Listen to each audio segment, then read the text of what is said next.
నిజం నిక్కరేసుకునే లోపట్నే అబద్ధాలయ్యి ఆడకట్టంతా తిరిగొస్తదంటే గిదే గావచ్చు. నిన్నటి సంధి 'Rukmini Vasanth' bikini photo shoot అనుకుంటా కొన్ని ఫోటోలు, వీడియోలు సప్త సాగరాలు దాటి దునియాంతా తిరగబట్టినాయి గదా! ఆ ముచ్చట మీద మస్తు సీరియస్ అయింది 'కాంతార' కన్నడ హీరోయిని. ఆ ఫోటోలకు నాకేం సంబంధం లేదు. అవి ఏఐ ఫోటోలు. అసొంటియి చేసినోళ్ళ మీద చట్టపరంగా చర్యలు తీసుకోవాలనుకుంటా నేను కంప్లెయింట్ గూడా చేస్తా అని ఆమె సోషల్ మీడియా అకౌంట్‌లలో రాసుకొచ్చింది. చూషిర్రా?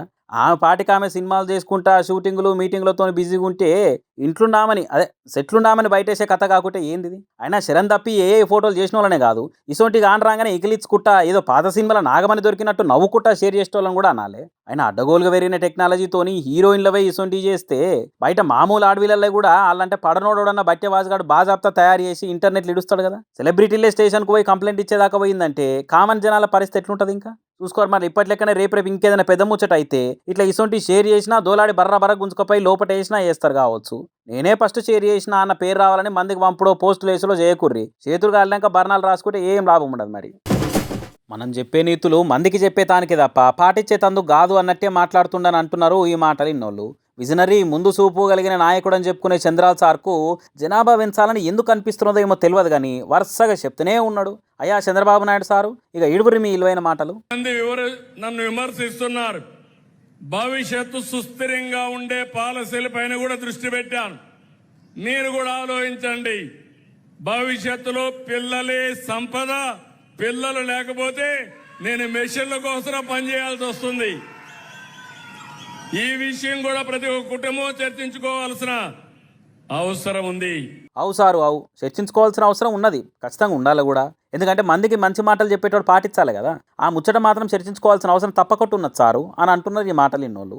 ఆంధ్ర జనాలను పిల్లలను కనుర్రి అని అంటున్నారు కానీ మీరు కన్నది ఎంతమందిని సారు? ఓ కబడ్డీ టీంనో క్రికెట్ టీంనో కన్నోళ్ళు అయితే మీరు చెప్పే మాటలు చెల్లుబాటు అయ్యేటి కావచ్చు కానీ లింగులిట్టుకుమని మంత్రి లోకేష్ను ఒక్కనే కన్నారు. సరే మీ కాలంలో కుటుంబ నియంత్రణ ఆలోచనలు ఉండేటి అని అనుకుందాము. లోకేష్ కూడా ఒక్కరినే కన్నాడు కదా. అంటే మీ కుటుంబాలు మాత్రం ఒక్కొక్కరినే కనాలే, జనాలు మాత్రం పొట్టు పోరగాలని కనాలనా?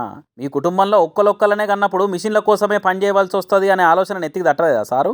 40 ఏండ్ల ఇండస్ట్రీ అనుభవం కలిగిన వాళ్ళు మీరు, 50 ఏండ్ల ముందే ఆలోచన చేసేటోళ్ళు మీరు. అసొంటిది ఒక్కలొక్కలనే కనుడైంది సారు అని మాట్లాడుకుంటారట ఆంధ్ర జనాలు. ఇద్దరు అయ్యవ్వలకు ఇద్దరు పిల్లలు పుట్టినా ఇంకో 100 ఏండ్లైనా మన దేశమే జనాభాలో నెంబర్ 1 ఉంటుంది. ఆ ముచ్చట ఎవ్వరు తెలియదు అన్నట్టు మనుషులే ఉండరు మిషన్లే ఉన్నాయి అన్నట్టు మాయ మాటలు చెప్తే ఎట్లా సారు అని తిడుతున్నారట ఆంధ్ర అక్కలు. అయినా ఇప్పుడున్నోళ్ళకే చక్కగా బస్సు సౌలతులు లేవు, ఏజెన్సీ ఏరియాలో ఇప్పటికీ రోడ్లు లేవు, సుస్థి చేస్తే డోలీలలో ఎత్తుకొని పోతున్నారు, చదువుకున్న పొరలకు కొలువులు లేవు, రైతులకు గిట్టుబాటు ధరలు లేవు, వాళ్ళ ఆత్మహత్యలు అవుతలేవు, విద్యా వైద్యము బీదా బిక్కి జనాలకు దక్కుతలేదు, ఆడపిల్లలకు రక్షణ ఉంటలేదు, దానికి తగ్గట్టు మత్తెక్కిచ్చే మందు గంజాయి డ్రగ్స్ పెరిగిపోతున్నాయి. పండుగ పబ్బాలకు ఊరలకు పోతున్న జనాలకు ఇప్పుడున్న బస్సులు రైళ్లు సరిపోతలేవు. అంతెందుకు చేసుకుందామంటే చేయి నిండా పని లేదు.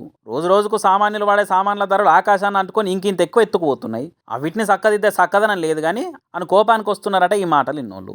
కన్న తల్లికి బూవెట్టనోడు మర్మన్న తల్లికి బంగారు గాజులు చేస్తా అన్నట్టు సుధపూస మాటలు మాట్లాడుకుంటే నీతి మాటలు చెప్తే ఎట్లా సారు? స్వతంత్రం వచ్చి 100 ఏళ్ళు దగ్గరకు వస్తున్నా చక్కటి పక్కా ఇండ్లు దిక్కులేవు శారణమందం మందికి. వానలు వరదలు వస్తే ఇండ్లే కొట్టుకొని పోతున్నాయి. అసొంటోళ్లకు స్వతంత్రం వచ్చి 100 ఏళ్ళు దగ్గరకు వస్తున్నా పేదరికానికి కారణం ఎక్కువ జనాభాని చదువుకున్న చదువులన్నీ దండగా అన్నట్టు చెప్తే ఎట్లా సారు? జనాభా ఎక్కువైతే రాజకీయాలు చేసేటోళ్ళకి మంచిది కావచ్చు కానీ జనానికి ఫాయిదా ఏముంటుంది? కన్నోళ్ళకి తిండి పెట్టలేక ఈ పోటీ ప్రపంచంలో అడిగింది కొనియలేక తిప్పలు పడే జనాలు. మీకేం సారు ముగ్గురిని కాదు డజన్ మందిని కనమని అంటారు. ఎందుకంటే నీతులు పద్ధతులు మంచి మాటలు అనేటి మందికి చెప్పేతానికే కదా, సొంతంగా మీరు పాటించారు కదా. ఇట్లా అనుకుంటే గిచ్చినట్టు కామెంట్లు పెడుతున్నారట బాబు సార్ మాటలని బగ్గున మండుతున్న ఏపీ జనాలు.